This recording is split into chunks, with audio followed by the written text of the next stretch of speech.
오늘 말씀은 구약 성경입니다. 출애굽기 3장 12절 말씀, 출애굽기 3장 12절 말씀입니다. 우리 함께 합독합니다. 하나님이 이르시되 내가 반드시 너와 함께 있으리라. 내가 그 백성을 애굽에서 인도하여 낸 후에 너희가 이 산에서 하나님을 섬기리니 이것이 내가 너를 보낸 증거니라. 아멘. 반드시 너와 함께 있으리라 그랬습니다. 여러분과 저의 신앙생활은 또 우리 인생의 삶이라고 해야 되나요? 항상 함께 하는 분이 있는다는 것, 함께 하신다는 것, 어떻게 보면 이게 우리 신앙생활의 전부고 모든 것이라고 해도 전혀 부족하지 않을 것입니다. 항상 함께 계신다고 약속하셨기 때문에 이 약속은 절대로 번복되지 않으시고 또 삐치지도 않으시고 내 상태하고 아무 상관없이 언제나 함께 하신다고 약속하신 것입니다. 우리는 이 약속을 믿는 우리 신앙생활이죠. 그러니까 참 인생 살다 보면은 오르막도 있고 내리막도 있고 이게 끝인 줄 알았더니 더 떨어지기도 하고 별일이 다 있겠죠. 근데 그때마다 나는 전혀 보지 못하고 느끼지도 못하지만 하나님이 나와 함께 하신다는 것, 어쩌면 이게 우리 신앙생활의 전부라고 하면 될 것 같습니다. 우리는 이거를 우리 자녀, 우리 후대 렘넌트들에게 네가 어디에 가든지 어떤 상황에 있든지 무엇을 하든지 하나님이 너와 함께 할 것이다, 이걸 온전하게 알려주는 것이 이게 답니다. 일찍 와서 기도하고 30분 전에 와서 말씀 잡고 다 좋아요. 그런데 어떤 상황에 있다 할지라도, 물 가운데 있다 할지라도, 불 속에 있다 할지라도 하나님이 너와 함께 하실 것이다. 함께 하실 것이다가 아니죠. 함께 하신다. 이게 우리의 신앙생활의 진정한 고백이 되어져야 되고 늘 우리의 중심이 되어져야 한다는 겁니다. 오늘 말씀 시작하기 전에 서론에 먼저, 그러면 여러분과 저는 모년 모월 모시에 전부 다 예수님을 영접하고 우리가 하나님의 자녀가 된 사람들이에요. 근데 그 시점이 다 제각각 달라요. 다 다릅니다. 그러면서 그게 하나의 동기가 되어줄 수 있다는 거죠. 우리 신앙의 동기가 분명히 있을 것입니다. 근데 성경 말씀은 우리 보고 그 동기를 바꿔줘야 된다고 말씀하고 계신다는 거죠. 어떤 동기입니까? 그러니까 신앙생활을 하는 것, 또 어떻게 보면 종교를 갖는다는 것 자체가요, 거의 사람들 보면 크게 두 가지 것 중에 하나예요. 아주 아팠거나 아니면 아예 정말 폭망했거나 이래야지 종교를 붙잡는다는 겁니다. 인간의 심리 자체가 그렇게 되어 있다는 거예요. 대부분 사람들이 그렇게 얘기합니다. 물론 그러지 않은 상태에서도 하나님의 은혜로 예수 그리스도를 영접하고 하나님의 자녀가 된 사람도 많이 있습니다. 그러니까 제가 이제 이렇게 신앙생활을 하다가 어느 순간에 참 오랫동안 이렇게 헤어져 있던, 이렇게 만나지 않았던 이렇게 직장 동료나 좀 친했던 사람들 우연히 어떻게 연결이 돼서 통화를 합니다. 그래서 내가 목사가 됐다 그러면은 걱정을 하는 거죠. 무슨 큰일이 있었냐, 무슨 큰일이 있었냐, 이거부터 물어보는 거예요. 아니면 많이 힘들었냐, 아예 위로하는 쪽으로. 그리고 그 힘들었는데 자기가 마치 나를 이렇게 뭔가 돌보지 않았다는 거에 대한 뭐 이제 조금 그러면 제가 그렇게 대답하죠. 아니, 나는 원래 기독교인이 맞다고. 어쩌면 그렇게 기독교인 같지 않게 보였느냐 또 이렇게 얘기한단 말이에요. 전혀 난 네가 교회 다닌 줄 몰랐다. 물론 교회는 안 다녔다. 그렇지만 나는 기독교인이었다. 전혀 기독교인스럽지 않다고 그러는 거예요. 또 이제 도대체 내가 뭘 어떻게 했길래 그래도 나는 지금 이제 목사가 되었다. 이렇게 얘기합니다. 그러니까 사람들이요, 이 신앙의 동기라는 게 다 각자 있습니다. 다 나름대로. 또 지난주나 제가 이렇게 조금씩 말씀드린 것처럼 있어요. 그런데 우리가 이제 성숙된 신앙생활, 정말 그 신앙생활을 하려면 그 동기 자체를 정말 이제 제대로 평정하고 바꾸어줘야 한다는 겁니다. 내가 몸이 너무 아파서 힘들었을 때 누가 나한테 예수 그리스도 얘기해서 내가 영접했다. 근데 또 병이 나았다. 또 안 나으면 어쩔 건데요. 이게 이제 우리의, 물론 이 체험도 하나님이 주신 거니까 뭐 나쁘진 않습니다. 절대 우리는 나쁜 것이 없어요. 나쁜 것이 다 하나님이 합일하여 선을 이루면서 여러분과 저의 신앙생활을 이끌어가는 거기 때문에. 그렇지만 이제 그게 주가 돼서는 안 된다는 거죠. 그 우선순위를 우리가 신앙생활하면서 성경의 많은 영웅들이 그걸 보면서 우리가 올바른 신앙생활 속에서 그 가장 중요한 하나님이 나와 함께 하신다는 그 은혜를 우리가 누리면서 사는 것, 이게 우리가 필요하다는 겁니다. 그래서 우리가 조금 간증 같은 것을 좀 조심하라고 하는 게 이제 그런 내용이죠. 막 대부분 간증들이 내가 이렇게 했더니 뭐 하나님이 이렇게 응답해가지고 뭐 했더니 이렇게 하고 막 이런 식으로 간증이 진행되니까, 아니 그거 없으면 당신 그럼 안 믿었겠네? 그러면 도대체 그 배경의 역사는, 그 성령의 은혜와 성령의 역사는 어디다 두고 다 그걸 이제 좀 정립을 하고 그걸 정리를 할 그런 상황이 된다는 거죠. 이제 그게 필요하다는 겁니다. 그러니까 성경을 자꾸 복음과 상관없이 우리가 소위 인본주의나 율법주의나 신비주의나 이런 식으로 우리가 말씀을 보고 받다 보니까, 또 그런 식으로 많이 가르치다 보니까 이제 자꾸 혼동을 하게 된다는 겁니다.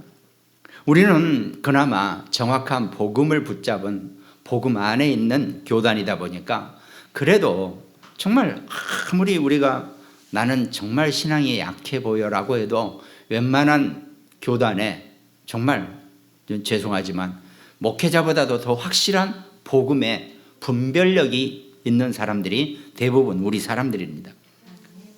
이제 이걸 가지고 우리가 정말 우리의 우선순위, 내가 어떻게 신앙생활을 했고 들어와서 사는 거 지금 하고 있는가, 내 동기, 결국은 동기라는 것도요 우선순위 개념이에요. 그것만 내가 딱 제대로 바꿔주면 정말 하나님이 여러분과 저를, 결국은 하나님이 여러분과 저를 쓰셔야 되거든요. 우리가 사용받아야 됩니다. 우리가 뭘 열심히 하는 게 아니거든요. 우리는 뭐 할 게 없어요. 우리가 쓰임을 받는 겁니다. 뭐 다 이제 좀 저랑 같이 오랜 동안 같이 신앙생활도 하시고 이제 세월이 많이 흘러가고 있어요. 우리가 뭘 하자라고 하는 것도 감사한 표현이지만 진정으로 여러분과 제가 우리가 쓰임을 받아야 되고, 만약에 우리 자녀, 우리 후대 렘넌트들이 쓰임을 받기 시작하면 그야말로 걱정할 거 하나도 없는 인생이 우리가 되어진다는 겁니다. 이걸 우리가 신앙생활하면서 이 동기, 이걸 우리가 좀 볼 수 있어야 한다는 겁니다. 그 중에 대표적인 것이 유대인들은 계속 율법주의로 이제 계속 밀어가는 거죠. 왜? 참 애매한 게 보이지 않는 하나님을, 그것도 유일신 하나님을 믿는 그 고대 민족이 이 히브리인, 유대인밖에 없었단 말이죠. 근데 옆에 이렇게 다른 민족들 보면요, 다 이렇게 다 만들어가지고 다 별걸 다 만들어가지고 신이라고 다 한단 말이죠. 그래서 사실 그 인간의 이성적인 눈으로 봐서는 속 편해요. 딱 보이는 거니까. 그래, 저기다 빌면 되겠구나. 저거 붙잡고 얘기하면 되겠구나.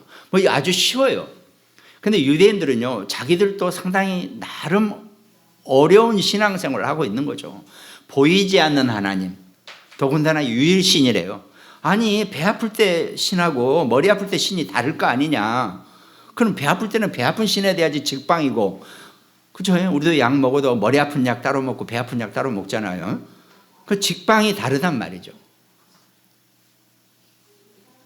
그러니까 주변 민족들이 이 유대인들의 머리 구조를 이해를 못하는 거예요, 솔직히. 그렇게 하는 거예요.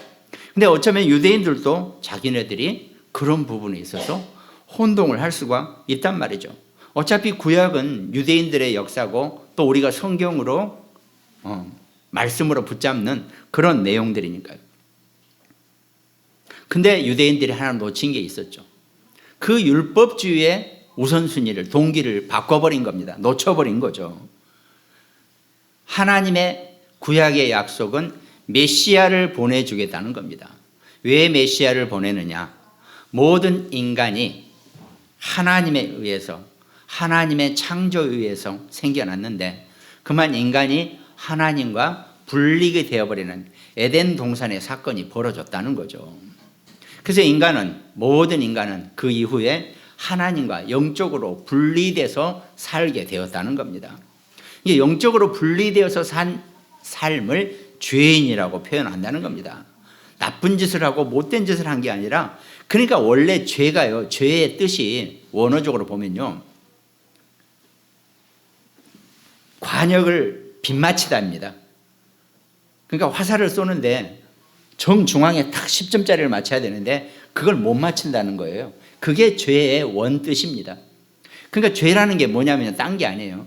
하나님과 영적으로 소통되는 정확성, 그게 죄인이 아닌 거거든요. 근데 죄라는 것은 하나님의 영과 비껴간다는 겁니다, 지금. 그래서 죄인이라는 뜻이에요. 이게 뭘 잘못하고 뭘 남을 거짓말하고 자꾸 제가 남에게 뭐 하고 남을 해치고 이런 게 죄가 아니라는 거예요. 애초에 죄 자체가.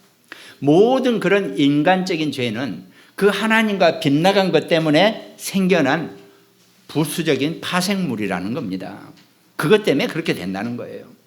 그러면 원 근본 문제를 해결하기 위해서는 하나님과 정확하게 맞아야 된다는 거죠. 이게 죄 문제를 해결하는 방법입니다. 근데 하나님이 정해놓은 그 타겟의 정중앙 10점짜리는 딴 게 아니에요. 예수 그리스도를 통해서 나를 만나면 된다는 게 죄 문제를 해결할 수 있는 유일한 방법이라는 겁니다. 그래서 구약은 그 메시아를 내가 너희에게 때가 되면 보내줄 거다. 근데 너희가 육신의 인간이기 때문에 성부, 성자, 성령 삼위일체 하나님 중에 한 분인 성자 그리스도가 사람의 몸을 입고 성육신에서 그 땅에 내려가서 거기서 인간이 저지른 죄 중에서 최고 극형인 십자가형을 받고 그걸로 너희의 모든 죄를 대신할 것이다. 이게 하나님의 약속이거든요. 그러니까 누구든지 그의 이름을 부르는 자, 영접하는 자, 곧 그 이름을 믿는 자에게 하나님의 자녀가 되는 권세를 주셨으니라고 하는 이 약속으로 그 예수님이 십자가에서 다 이루었다라고 분명히 선포하신 것처럼 그 다 이루심을 제가 인정하고 받아들이고 믿습니다. 아멘. 이러면 하나님을 만나고 하나님을 떠난 죄 문제에서 해결함을 받게 되고 구원을 얻게 된다는 겁니다. 그런데 유대인들은 이걸 잘못 알아들어가지고 시키는 대로 하면 죄의 문제에서 해결받는 줄 아는 것, 그게 율법주의가 되어버린 겁니다. 그러니까 우리가 이제 조금 이렇게 잘 알아야 될 것, 잘 알아는 게 아니라 우리가 저도 사실은 애매해요, 항상. 자, 유대인들의 경전은 토라 그리고 탈무드가 두 가지가 있어요. 딱 두 가지로. 근데 이 토라는 시내산에서, 오늘 지금 너희 이 산에서라고 하는 오늘 본문의 이 산이 시내산이거든요. 시내산에서 10계명과 여러 가지 율법을 주셨다는 거예요. 근데 성문화시킨 글로 표현해 놓은 것은 이 10계명과 하나님의 말씀이고 나머지 것은 구전으로 전해줬다는 거예요. 그래서 성문화된 것, 모세 오경은 토라라고 유대인들이 부르는 거고 나머지 그냥 이렇게 구전으로 전해준 것은 탈무드라고 전해왔다는 겁니다. 그래서 유대인들이 머리가 좋은 게 모세 오경도 외우지만 이 탈무드도 외우게 돼 있거든요. 뭘 자꾸 외우다 보면 외우는 머리가 좋아지는 거거든요. 원래 머리가 좋았던 것이 아니라 머리가 더 나쁠 수도 있어요. 근데 하여튼 그걸 훈련을 시켜놓으니까 이게 머리가 좋아진단 말이죠. 지능이 훨씬 더 발달되는 거죠. 그래서 토라하고 탈무드. 그런데 이제 토라는 모세 오경이고 성문화된 우리의 성경입니다. 근데 이 탈무드라는 것이 이 장로의 유전, 신약 성경에 나오는 것처럼 이게 율법주의예요. 뭐 이거 하지 마라, 저거 하지 마라, 저거 하지 마라, 온갖 것이 적혀 있는 거. 요걸 이제 지켜야지 구원을 받는다라고 생각하는 겁니다. 하나님을 믿는 방법이 이걸 지키는 것이다. 이렇게 우선순위가 바뀌어 버린 겁니다. 그러니까 오늘날 대표적으로 이 인류 역사 속에서 이 신앙의 동기를 잘못 붙잡아 가지고 그야말로 아까도 제가 써먹었지만 폭망한 민족이 유대인들이라는 거죠. 인류 역사 속에서 그렇게 어마어마한 시련과 고통을 당하고 뭐 정말 뭐 대표적인 게 2차 대전 때 히틀러에 의해서 어마어마하게 그런 가스실에서 죽고 막 이런 뭐 숫자적으로도 어마어마한 숫자가 죽고 막 이런 그런 상황들, 이게 전부 다 그 언약을 온전하게 하나님이 말씀하신 언약을 제대로, 복음을 제대로 해석하지 못하고 율법주의 우선주의가 바뀌어버리고 동기가 바뀐 것 때문에, 그러니까 마태복음에서 그 핏값을 우리 후손에게 돌리라고, 예수님을 십자가에 못 박히고 그 핏값을 자기 후손에게 돌리라고 하는 그런 정말 어마어마한 민족이 유대인들이라는 겁니다. 그러니까 그 오랜 세월, 또 아까 전에 말씀드린 것처럼 또 창세기 12장에 아브라함에게 축복을 줬잖아요. 너를 저주하는 자에게 내가 저주하겠고 너를 내게 축복하는 자에게 내가 축복하겠다고. 또 이런 육신적인 축복은 또 그대로 유지되고 있어요. 그러니까 전 세계 경제의 3분의 1을 붙잡고 이 사람들이 그 블랙마켓이라고 하죠. 뒤 시장을, 금융시장을 아예 자기들 마음대로 움직여가는 이 존재가 유대인들이란 말이죠. 그러니까 그게 이 신앙의 동기를 제대로, 우선순위를 제대로 바꿔놓지 못한 그 결과가 이런 식이 되어, 이런 상황을 가져오게 됐다는 겁니다. 그래서 여러분과 제가, 우리 후대에게 정말 올바른 신앙의 동기, 하나님이 너를 찾으시고 너와 함께 하시기 위해서 너랑 내게 찾아온 거다. 이게 복음입니다. 아멘. 여러분과 저도 우리가 뭘 잘해서, 우리가 뭘 열심히 해서가 아니에요. 하나님이 여러분과 저를 태초 이전부터 알고 찾으시고 우리와 함께 하시느라고 오셨다는 것, 이것만 우리의 신앙의 동기 속에 꽉 붙잡아 놓으면 나머지 것은 하나님 주시는 말씀 안에서 이 복음을 따라가면 하나님, 여러분과 저의 인생 가운데서 반드시 하나님 주시는 축복을 누리고 승리하게 될 것입니다. 아멘. 그럼 본론에는, 그러면 이런 구약 시대에 지금 이런 동기를 바꾼 언약을 붙잡은 상황들, 이거를 제가 본론에 세 가지로 말씀드리겠습니다. 그 첫 번째가 구약에 이 언약을 붙잡은 기적, 응답들의 내용이 있다는 거죠. 그게 하나가 출애굽기 32장 8절에 그들이 내가 그들에게 명령한 길을 속히 떠나 자기를 위하여 송아지를 부어 만들고 그것을 예배하며 그것에게 제물을 드리며 말하기를 이스라엘아 이는 너희를 애굽 땅에서 인도한 너희 신이라 하였도다. 그 다음 절에 여호와께서도 모세에게 이르시되 내가 이 백성을 보니 목이 뻣뻣한 백성이로다 그랬습니다. 이 얘기가 뭐냐면 아니 내 홍해를 가르고 광야에서 하나님이 만나와 메추라기에 다 축복을 하면서 끌고 가고 있는데 이 모세가 시내산에 올라가서 시간이 좀 걸리니까 금세 여기 남은 사람들이 모세는 끝났다. 이제 우리가 하나님을 만들자. 그래서 금송아지를 만들어서 지금 막 제사를 지내고 예배를 드리고 경배를 하는 그런 사건이 발생했어요. 그래서 하나님 말씀하신 겁니다. 목이 곧은 백성, 목이 뻣뻣한 백성. 이거는 때로는 우리가 뒷골이 무겁다 그러죠. 무거운이라는 말 뜻도 있어요. 결국은 이게 동기를 제대로 바꿔내지 못하고 하나님이 모세가 시내산에서 며칠을 걸리더라도 하나님이 함께한 민족이라는 것을 이미 출애굽기 시작하면서 계속 오늘 3장 12절 그 전에도 출애굽기가 시작되면서요 계속 지금 하나님이 모세에게 너와 함께하고 네 민족과 함께할 것이고 계속 함께라는 것을 강조했는데 그 함께를 놓쳐버린 그런 상황이 발생한다는 겁니다. 그러니까 하나님이 함께하는 그 언약을 놓쳐버리니까 신앙의 동기가 흐트러져 버리고 잘못되어 버린다는 겁니다. 그러면서 어떻게 됩니까?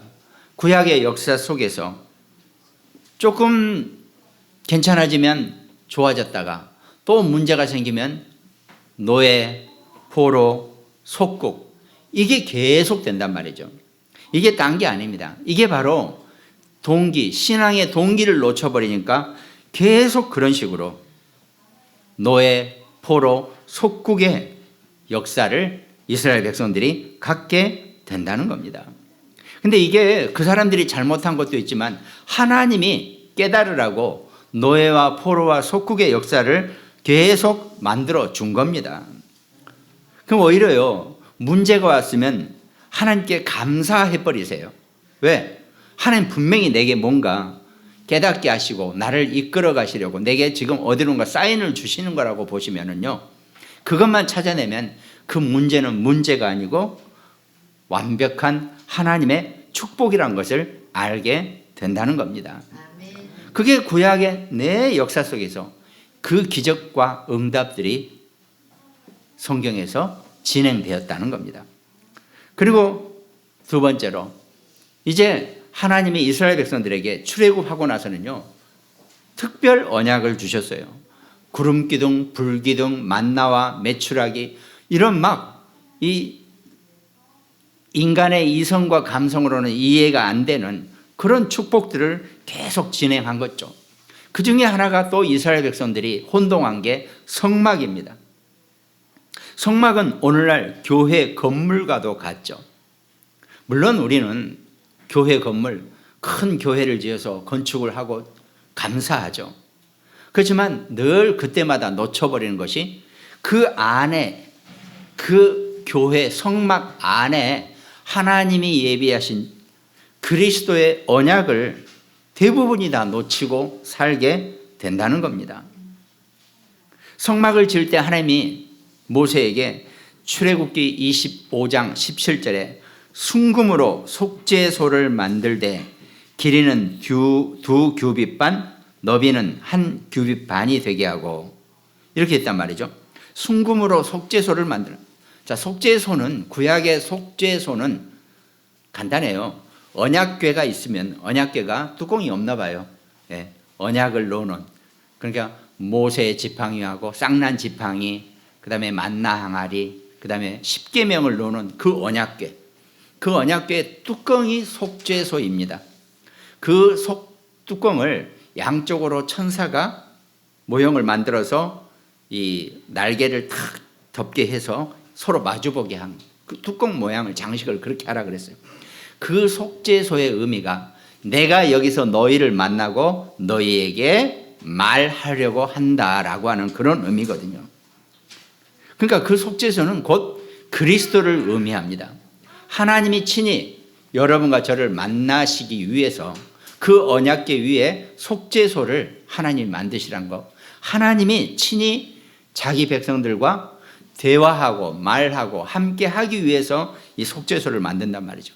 근데 어떻습니까? 이스라엘 백성들은 이 언약궤를 가지고 어떻게 했습니까? 전쟁 나갈 때도 끌고. 물론 처음에 하나님 그렇게 하라 그랬어요. 출애굽기 보면은 여호수아 보면은 요단강을 건너고 여리고를 무너뜨릴 때 언약궤를 앞세우라 그랬거든요. 그건 맞는 얘기입니다.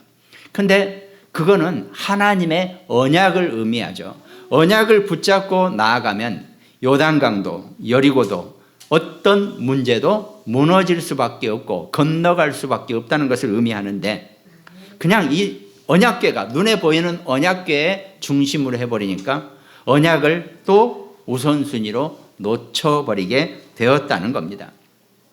그 안에 성막 안에 진설병, 결국은 예수님이 그 몸된 예수님이 실제로 십자가에서 못 박혀 죽으시고 모든 인간의 죄를 대속한다는 그 의미의 것, 이걸 계속 지금 하나님이 말씀하시는데 그냥 그 눈에 보이는 성막에 이 사람들은 최고로 치중이 되는 거죠. 그걸 그 안에 있는 언약 그리스도를 놓쳐버린다는 겁니다. 오늘날도 교회가 아무리 크고 웅장해도 그 안에서 그리스도를 놓쳐버리면 아무 의미도 없고, 그 교인이라 할지라도 그리스도 놓쳐버린 교인은 그 웅장한 교회하고는 아무 상관이 없는 그런 신앙생활을 하게 된다는 겁니다. 이걸 우리가 알아야 한다는 거죠. 오늘 지금 이 예배 시간도 이 성막 안에서 드리는 번제, 화제, 속죄제, 화목제, 모든 온갖 종류의 예배도 마찬가지입니다. 여기에서 그리스도를 놓쳐버리고 그리스도를 알지 못하고 그리스도를 잊어버리고 잃어버리면 아무 의미가 없다는 것입니다. 그것이 하나님이 여러분과 제게 주신, 이스라엘 백성들에게 주신 구약의 특별 언약이었거든요. 그러니까 어떤 상황에 있다 할지라도 이 그리스도의 언약을 절대로 놓치지 말라는 것이 하나님이 주신 언약이에요, 지금. 그냥 우리도 모르게 다른 것에 동기를 잃어버리고 놓쳐버리고, 사실은 동기가 있으면 안 되는 거거든요. 근데 그 동기가 그리스도의 동기가 아니라 다른, 내가 아팠지, 내가 망했지, 내가 문제가 생겼지, 이런 동기로 자꾸 바꿔서 신앙생활을 하기 때문에 문제가 생긴다는 겁니다. 또 오늘날 이스라엘 백성들 새 절기는 어마어마하게 철저하게 지키잖아요. 초막절, 유월절, 수장절, 오순절, 세 가지. 이게 전부 다 그때 그대로 그 절기를 그대로 진행을 해요. 집 놔두고 마당에다 텐트 치고 거기서 초막절을 보냅니다. 물론 이렇게 동기 삼아서 또 이렇게 어떤 행사 삼아서는 해도 되죠. 근데 그게 주가 되어 버린다는 거죠. 유월절 그리스도를 의미한다고 그러죠. 양의 피. 오순절 성령 강림과 성령 충만을 의미하죠. 수장절 하나님의 나라, 천국을 의미한다 그랬습니다. 땅끝까지 하나님 나라의 그 증거, 증인으로 이런 언약을 놓쳐버리고 그냥 그 절기에 매달리는 그런 상황이 되었다는 겁니다. 그게 지금 이스라엘 백성들이 이 구약 속에서 놓쳐버린 그 하나님의 특별 언약들이라는 거죠. 이 언약을 주신 이유가 다른 게 아니라는 거죠. 오직 그리스도를 우리에게 증거하고 전달하는 그 목적이었는데, 그 그리스도를 놓쳐버리고 그 그리스도를 잊어버리는 그런 율법주의 신앙생활을 유대인들이 해왔다는 겁니다. 그래서 구약은 그거를 통틀어서 그 메시아 그리스도가 이 땅에 오신다는 것, 이걸 붙잡으라고 계속 말씀을 주고 계신다는 겁니다. 그러니까 구약에 나타나는 모든 기적과 응답들은 전부 다 메시아를 설명하는 건데, 그 메시아를 놓쳐버리고 이 유대인들은 노예, 포로, 속국으로 살아왔다는 겁니다. 그걸 우리가 좀 잘 살펴보면서 우리의 신앙생활 속에서 우리가 무엇을 놓쳤는지를 좀 볼 필요가 분명히 있다는 겁니다. 그래서 오늘 본론의 세 번째는 그래서 이것들을 제대로 보고 이걸 이겨낸 구약의 증인들에 대해서 우리가 소위 렘넌트 7명이나 구약의 영웅들에 대한 말씀을 세 번째로 예를 들었습니다. 창세기 45장 5절에 보니까 요셉이 하는 얘기죠. 당신들이 나를 이곳에 팔았다고 해서 근심하지 마소서, 한탄하지 마소서. 하나님이 생명을 구원하시려고 나를 당신들보다 먼저 보내셨나이다 그랬습니다. 저는 항상 제가 말씀드려요. 아니 아무리 요셉이 훌륭하다고 요셉을 죽이려고 하다가 팔았어요. 노예한테. 아니 멀쩡히 아버지한테 최고 이쁨 받으면서 살다가 어느 날 완전히 반지 하나만 입혀가지고 시커먼 노예 굴 속에 팔아버린 형들이 자다가도 임플란트 할 만큼 이를 갈아야 될 판인데 그냥 그 형제들을 만났을 때 걱정하지 마라. 하나님이 우리를 살리시려고 나를 먼저 보내셨다. 난 형들한테 절대로 해코지 안 할 거다. 이렇게 표현을 한다는 겁니다. 이거는 정말 이건 이런 표현이 인간의 표현으로 나올 수가 거의 없을 겁니다. 내 평생의 원한, 내 평생의 원수, 늘 이러면서 살아도 시원찮을 판인데 그 형제들을 만났을 때 요셉이 이런 표현을 했다는 것은요, 이게 전부입니다. 곧 여러분과 저의 우리가 인생을 살아가면서 정말 내가 어떤 그런 일을 당했다 할지라도 이 표현을 할 수 있다는 것, 이게 하나님의 은혜가 아니고 하나님의 능력이 아니면 이 표현을 할 수가 없다는 겁니다. 여러분과 제가 이 승리자로, 이 언약을 누리는 승리자가 되는 그런 축복을 우리가 누려야 한다는 겁니다. 이거는 그러니까요, 요셉은 줄곧 계속 노예, 감옥, 어려운 상황, 어떤 상황에 있었다 할지라도 늘 하나님과 함께한 증거입니다. 그러니까 여러분과 제가요, 뭔가 내가 정말 하나님과 함께한 증거를 보여줄 수 있는 그런 신앙생활, 하나님과 함께하는 증거가 내가 로또를 긁었더니 당첨이 됐다 이게 말고, 이런 거 말고 정말 하나님이 나와 함께하신 증거를 보여줄 수 있는, 증거를 남길 수 있는 그런 신앙생활의 주인공이 되시기를 주님의 이름으로 축원드리겠습니다. 오늘 본문의 말씀도 마찬가지입니다. 하나님이 모세에게 내가 너와 함께 할 것이다. 그 애굽의 그 강한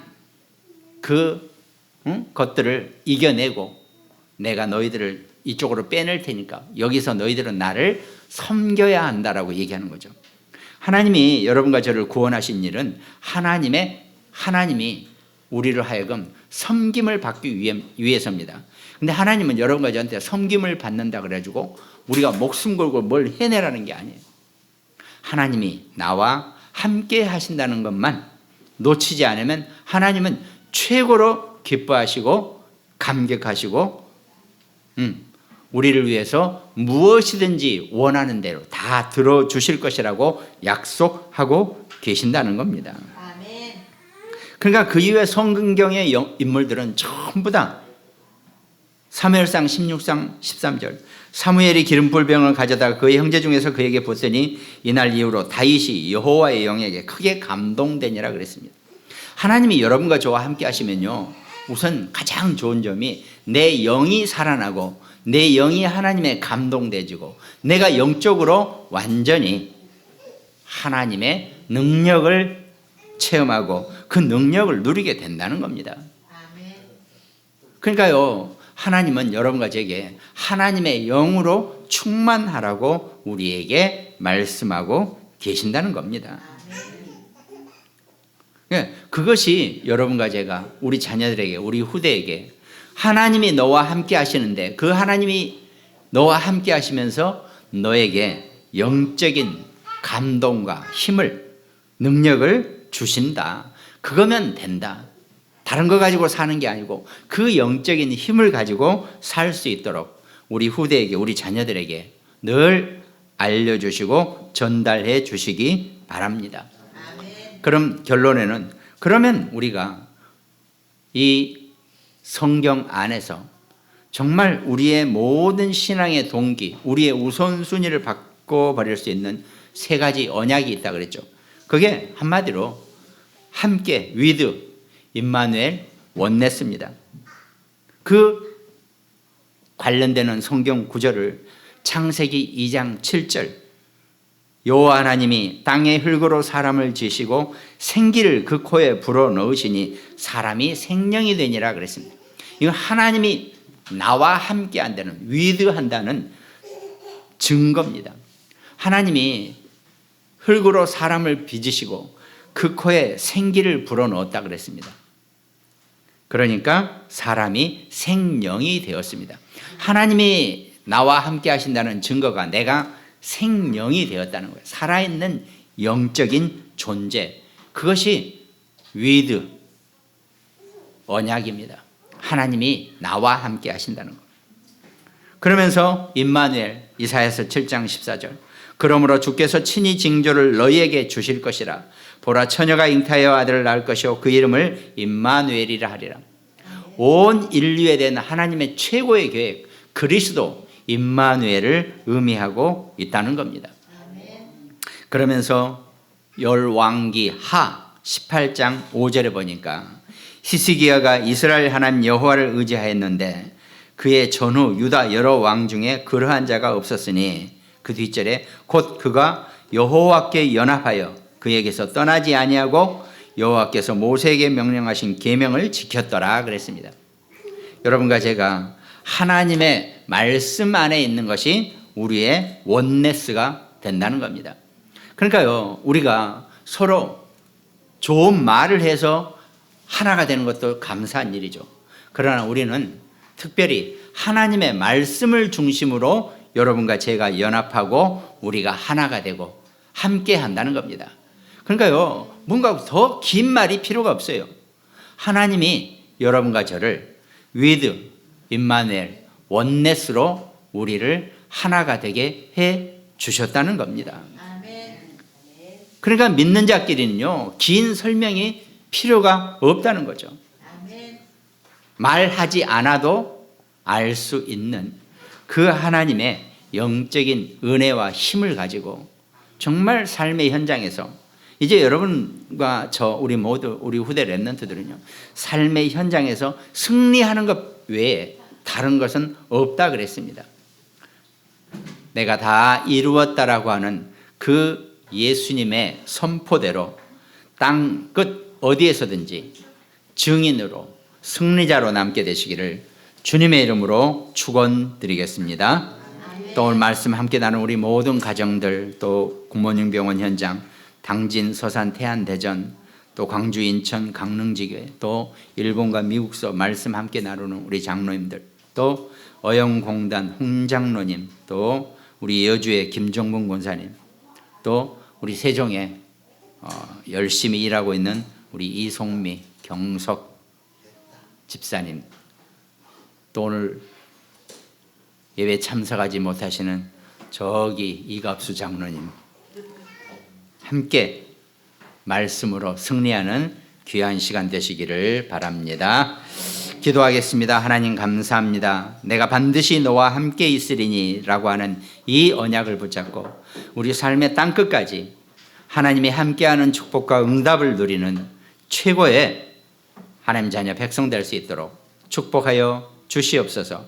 우리의 입을 하나님의 도구 삼아서 이 복음을 증거하고 전달하고 전도와 선교의 증인의 삶을 살 수 있는 모든 축복된 임마누엘 중부교회 성도 모두가 되게 하여 주시옵소서. 감사를 드리옵고 우리를 구원하신 예수 그리스도 이름으로 기도드립니다. 아멘.